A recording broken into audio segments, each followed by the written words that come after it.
میگه شاعری بزرگوار بهروز ذبیح‌الله در کتاب نوروزنامه خود: با حریر و پرنیان آمد دامانی بهار، جامه صدرنگ می پوشد خیابانی بهار.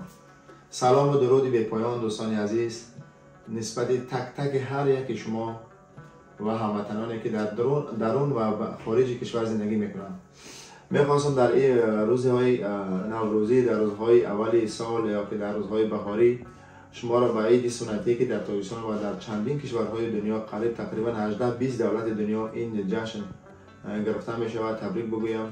خدا کنه که هر دلشای دنیا باشید. این عید خوب و خوش و با چی میگن با طعم بالیده جشن گرفته ایستاده باشین.